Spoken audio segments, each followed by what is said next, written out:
Hello gamers and welcome to my Far Cry 3 honest review. Far Cry 3 came out on 13 November 2012 and problem is that I didn't care about the game. I mean, it's another shooter, right? Shooters are boring. All you do is follow a predefined path and see some scripted events. Boring. But the game came out, I seen another videos and I was like, whoa! This is not a shooter at all. I mean, I can get into cars and drive around. I have a full map with 2 islands I can explore. I can play stealthy or Rambo mode, blowing things up. Where is the linear gameplay? This is not a shooter, this is more like Skyrim with guns. The game starts with you skydiving into an island. Turns out to be full of pirates that capture you and plan to sell you into slavery after getting some money off your parents. Because you know, you are one of those filthy rich kids from LA. God, I haven't done Sambuca since I was 20 years old. Yeah! The pirate lord name is Vass and it's one of the best villains I have seen in the latest games. He's funny because you can clearly see he's a bit loco. I like this phone. This is a nice fucking phone. Look at me. Look me in the fucking eye. Eye! You fuck! Look me in the eye! There are 2 islands to explore. At first, the second island is locked, but you will unlock it by advancing in the story. However, don't rush into doing that, just start to explore the island. There are plenty of stuff to do. First of all, you will need to solve the tower jumping puzzle so you can get on top and reactivate it. This will present you with a beautiful cinematic and reveal the map around the tower.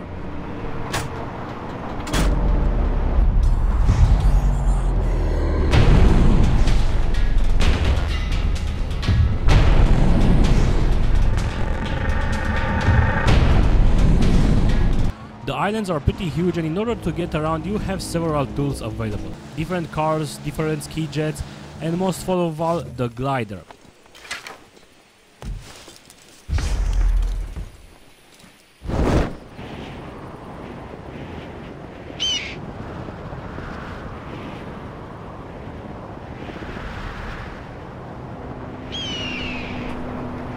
I found it pretty enjoyable to drive the cars and do the supply drop missions or the racing missions, and don't worry, you can also fresh travel to camps you have liberated.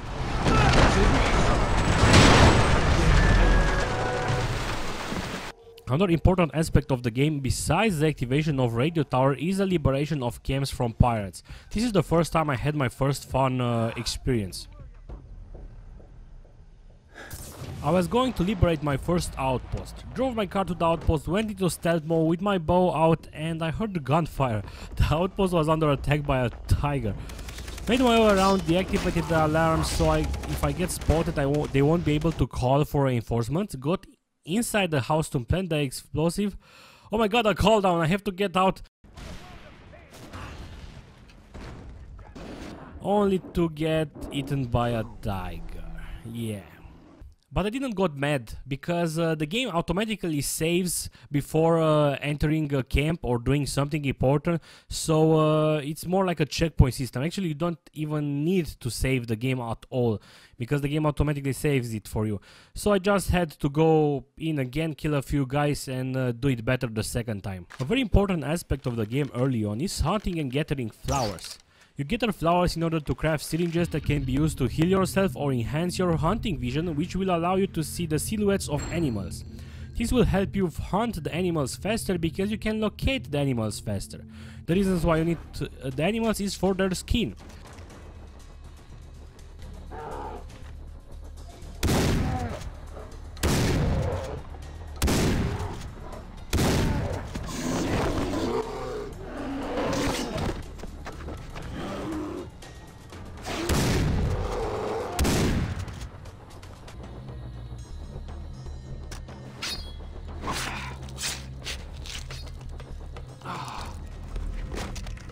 At first you only start with 1 spot for a weapon from a total of 4. You can only carry a limited number of ammo, grenades and so on. If you want to be able to carry more, you need to craft a bigger backpack or a bigger ammo pouch. Hell, you even need to craft a bigger wallet if you want to carry more money. And trust me, you will want to start hunting and crafting as fast as possible because you will quickly find the limitation. To be honest, it's pretty fun the way they force you in a way to hunt and craft. I spent a lot of my time early on hunting, crafting and liberating outposts.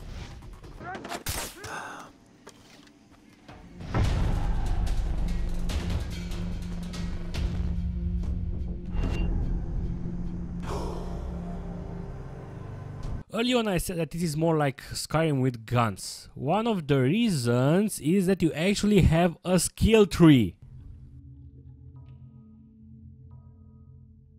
You have the heron, you have the shark, you have the spider. Each of these three specializations give you different approaches of the game.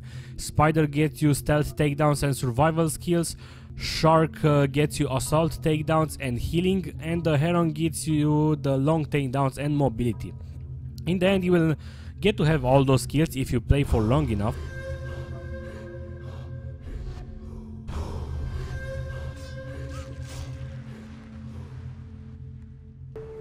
Each time you liberate a camp, you will get access to some new secondary mission. There is the Pet of the Hunt, where you will have to hunt a special animal with a special weapon provided for you, and the Wanted Dead, where you have to hunt down a pirate leader. The deal is that you need to kill the leader with the knife, so you need to make use of your tools in order to get close to him. One of these tools is your camera. You can use it to spot enemies, the markers will appear on top of them, so it's a good thing to do this before you plan to liberate an outpost or do a Wanted Dead mission.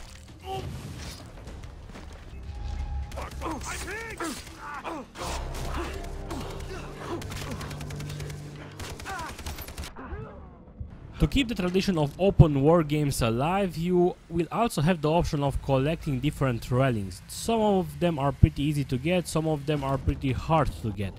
Besides the relic, you can also find some lost letters from World War II Japanese soldiers, and it's pretty interesting to read the stories that those soldiers were sending back. In order to be easier for you to find those letters and relics, you can purchase maps from the vendors. Those maps will reveal loot, chests and relics. A super important aspect of the games are of course the guns. There are plenty of them to choose from. You can purchase them or you can just wait until you activate a radio tower. Activating a radio tower also unlocks some free weapons. At first I played the game stealth by using a bow. I had so much fun with it, however at the end of the game, when hunting and being stealthy wasn't that required, I started to use different guns. You have shotguns, pistols, sniper rifles, assault rifles and so on. Fun thing is that each of these weapons can be customized. You can add different attachments that will make the weapon more powerful. You can even customize the color of your weapon.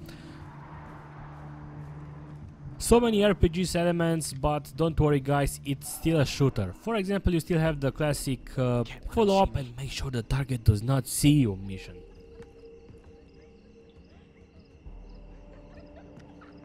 Citrus dipped up her attacks. Why? Bad blood. Point of it fast money. Power. I would have done the same thing.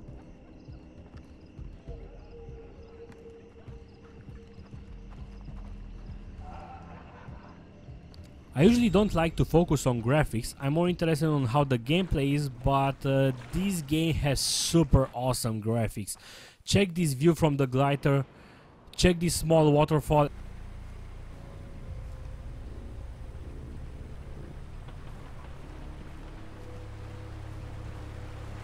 Check these beautiful antique ruins, this is fucking awesome.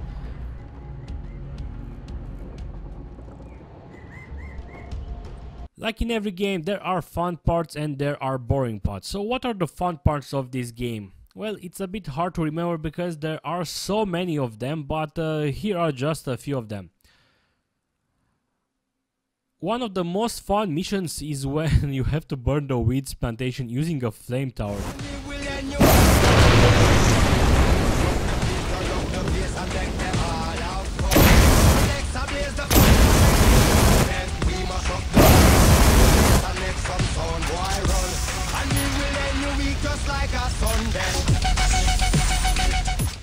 Besides this, you also get a dubstep song playing in the background, so this was a super fun mission. Hell, even Jason agrees with me. Holy fuck, this is awesome! Unfortunately, I don't have a recording with these two random events because, yeah, there are random events in this world. First I was, running around with my sniper trying to hunt some animals, and I see at far two guys getting escorted by two pirates. There was like one guy pirate, and they were, like going like that. Wonder what's going to happen. So I shoot the two pirates. I get into the car, run to the guys, and the guys were like, "Thank you for saving us." And I was like, "Yeah, nice, free money." Then an even funnier one. It was night, raining. I was driving with my car, and I see three guys trying to execute one guy. The guy was in his knees with his hand with his hands behind his head. And I quickly pull the steering wheel, and I run over the guys. I avoid the guy. I get down, and the guy comes again at me, and he gives me money. Hey, you! I can't thank you enough for saving me. Also, once I was trying to get to a supply drop mission, I was looking at the map, but I couldn't find the place to go, so I ended up on top of this laguna, or however you want to call it. And hell, in this game even the bugs are funny. Like in almost every game, there are some boring parts. Now, the boring parts of this game aren't really that huge because there was plenty of fun into the game, but in the end, the story kind of became a bit, not boring, but a bit different. And I wasn't that motivated about it. And also, I wasn't required to hunt anymore because I was fully upgraded. Of course, I didn't actually wanted to hunt into the end. I will just get bored. But like when I was going up to my last radio tower, I was like, okay, finally, no more radio towers. Same thing with the Outpost. However, I did manage to make it a bit fun. As I've said, I've been playing stealth mode with my bow. But in the end, since I had like 12 Molotov cocktails, 12 grenades, and a huge gun, and 4 weapon slots, I just started to play the game rainbow mode, and this was like super fun. I even took the flare gun and start shooting with it.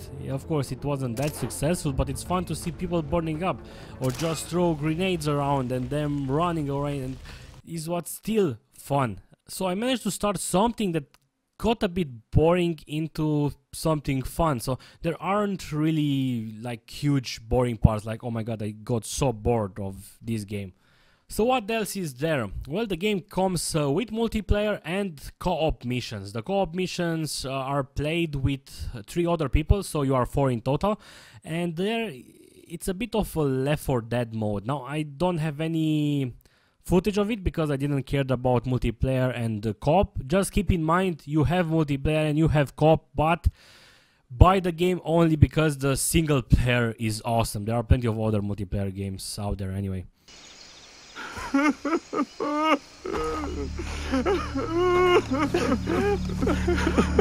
Conclusions. Well, the game is super fun, but keep in mind, the game is fun as long as you want it to be fun.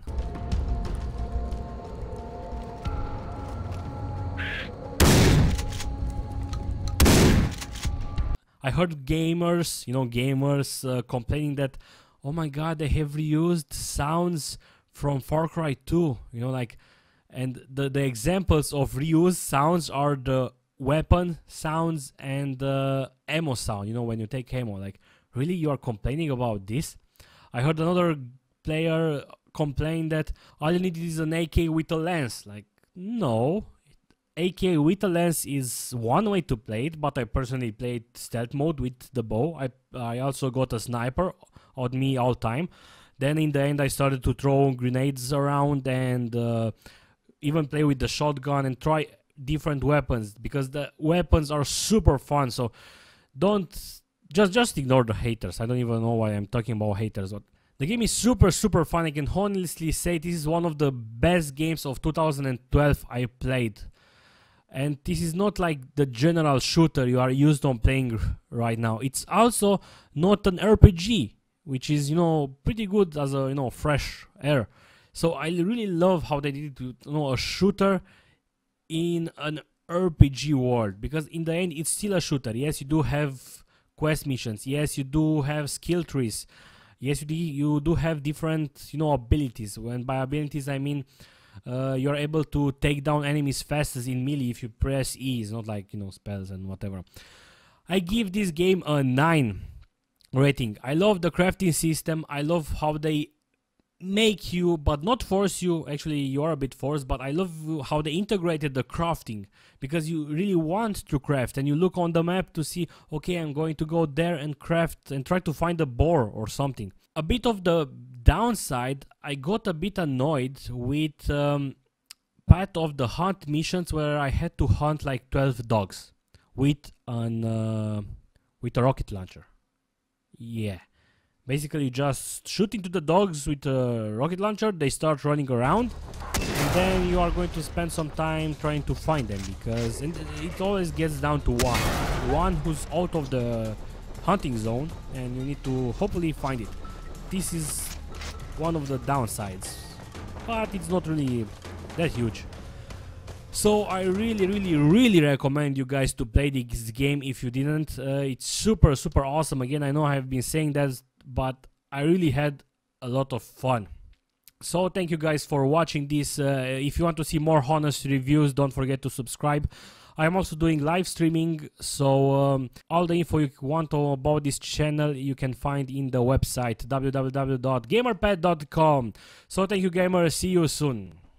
Have I failed to entertain you? Way up in the fucking skies, you thought you had your finger on the pussy trigger.